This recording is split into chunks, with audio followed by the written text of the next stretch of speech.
warahmatullahi wabarakatuh. Hari ini kita akan belajar mengenai tahapan penyusunan proposal penelitian. Bersama saya Mutia dengan NIM 0306222090. Mari kita simak penjelasannya sebagai berikut. Baik, sebelum kita masuk ke pembahasan mengenai tahapan penyusunan proposal penelitian, jadi dalam kegiatan itu tentunya ada hal yang harus melengkapi sebagai syarat yang bisa memudahkan kita dalam menjalankan kegiatan yang akan dilaksanakan. Hal ini disebut sebagai proposal. Nah, secara umum ada aturan-aturan dalam penulisan proposal, baik yang bersifat metodologis maupun teknis. Nah, dalam menyusun proposal, aturan-aturan ini umumnya bersifat universal, meskipun untuk hal-hal yang bersifat teknis, ada yang harus disesuaikan dengan kebutuhan lembaga-lembaga tertentu tentunya.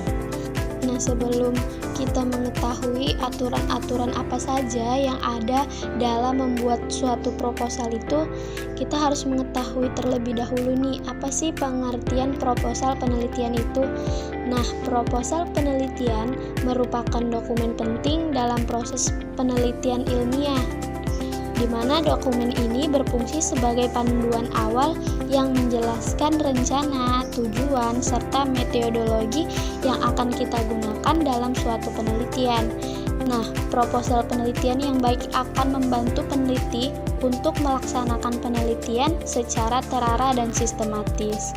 Nah, menurut Creswell tahun 2020, proposal penelitian merupakan pernyataan formal tentang rencana penelitian yang akan dilakukan yang berfungsi sebagai kontrak antara peneliti dan pembaca atau penilai proposal.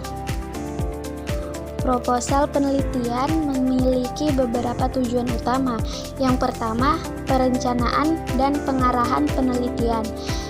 Jadi, proposal penelitian dapat membantu peneliti merencanakan tahapan penelitian secara sistematis, mengarahkan peneliti agar fokus pada masalah penelitian yang spesifik, dan mengidentifikasi sumber daya yang dibutuhkan untuk penelitian.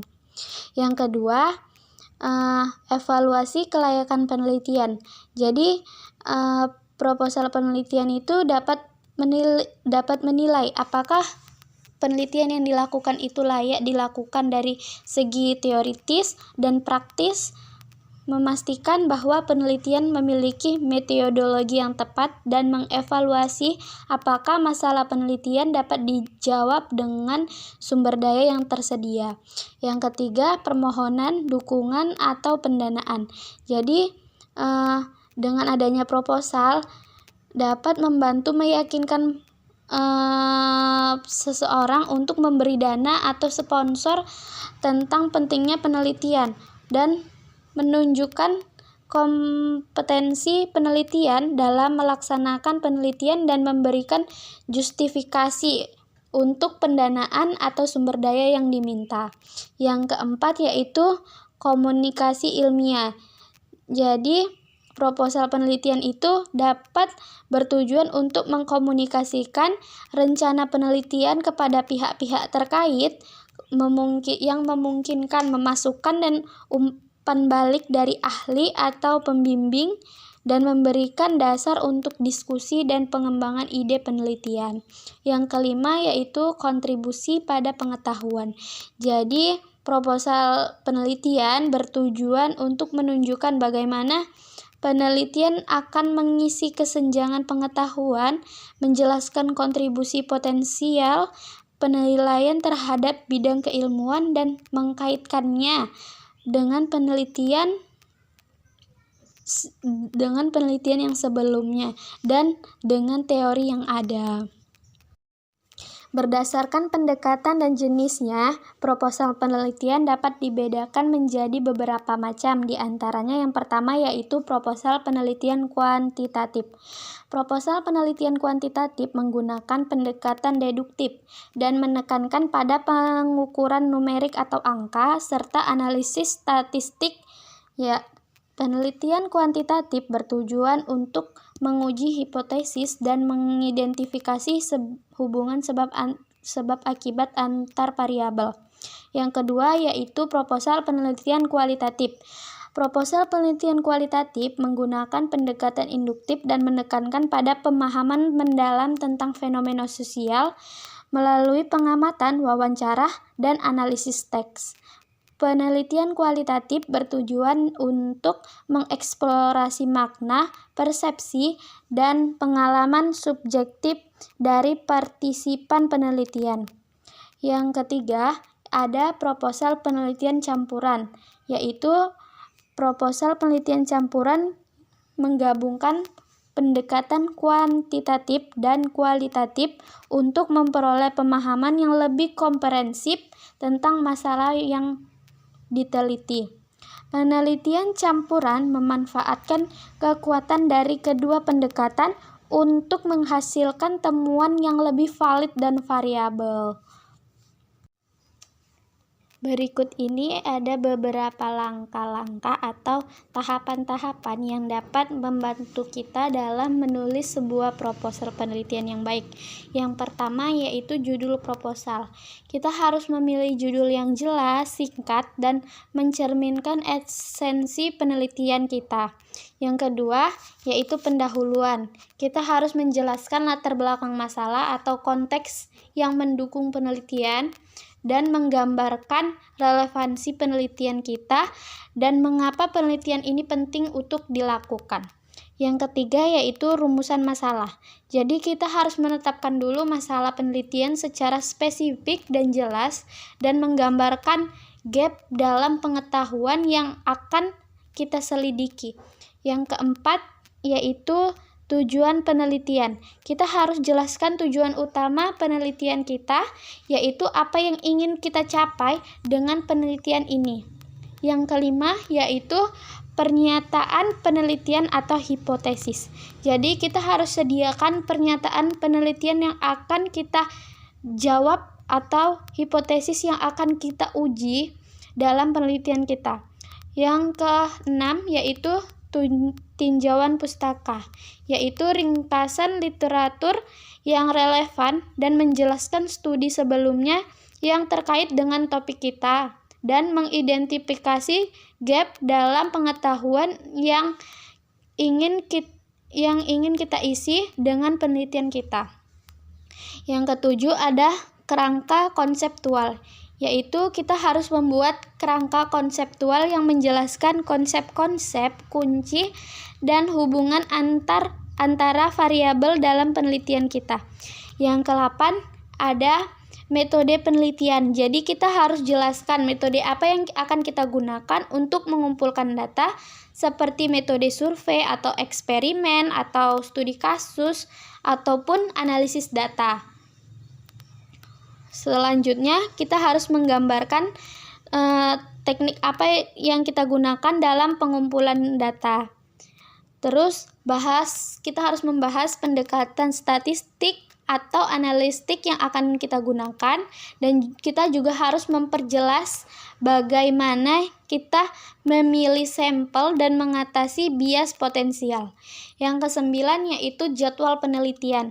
Kita harus menyediakan jadwal atau mencantumkan tahapan utama penelitian, batas waktunya, dan tugas yang harus diselesaikan. Yang ke-10 ada anggaran, yaitu jelaskan anggaran yang diperlukan untuk melaksanakan penelitian, termasuk biaya peralatan, biaya perjalanan, dan gaji atau gaji jika berlaku. Yang ke-11 yaitu referensi.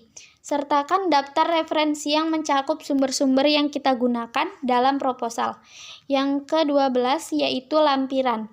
Kita harus menyertakan lampiran yang relevan seperti kuesioner, izin subjektif penelitian, atau materi tambahan.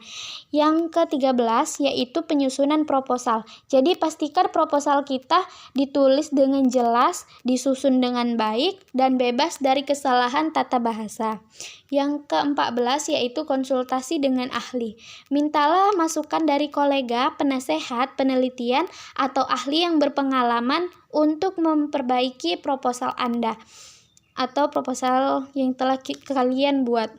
Yang ke-15 yaitu revisi dan edit. Jadi kita harus memeriksa dan mengedit proposal kita jika ada kesalahan dalam pembuatannya. Dan memastikan bahwa susunan proposal tersebut sudah disusun secara terstruktur dengan baik dan ringkas.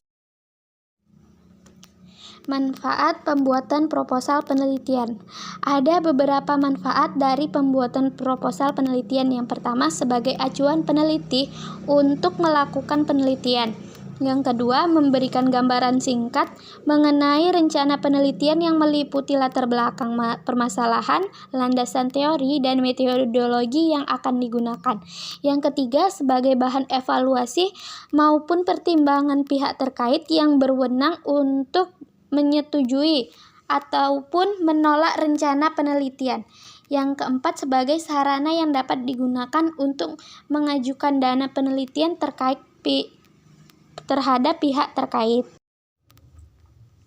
Baik, kita masuk pada materi yang terakhir, yaitu beberapa hambatan umum yang dapat dihadapi dalam penulisan proposal penelitian. Meliputi yang pertama itu adalah kesulitan merumuskan pertanyaan penelitian yang jelas dan terfokus. Jadi, ketidakmampuan merumuskan pertanyaan penelitian dengan baik juga bisa disebabkan oleh minimnya pengetahuan tentang state of the art dalam bidang yang diteliti. Yang kedua, yaitu keterbatasan pengetahuan tentang teori-teori yang relevan dengan topik yang di penelitian lakukan. Jadi, hambatan ini sering dialami terutama oleh peneliti pemula. Yang ketiga, ada kesulitan memilih metodologi yang tepat dan alat analisis yang relevan. Jadi, pemilihan metodologi dan alat analisis yang tepat sangat menentukan keberhasilan dalam penelitian. Yang keempat, yaitu kurangnya akses dari sumber daya yang diperlukan untuk melaksanakan penelitian seperti dana atau akses ke data. Jadi, keterbatasan akses terhadap sumber daya merupakan salah satu hambatan signifikan dalam suatu penelitian. Yang kelima, yaitu kurangnya kemampuan untuk menyusun proposal penelitian yang sistematis, logis, dan memenuhi kriteria yang diharapkan oleh lembaga pembiayaan atau lembaga penelitian yang dituju. Jadi, dalam penulisan proposal penelitian yang sistematis memerlukan keterampilan khusus yang perlu diasah.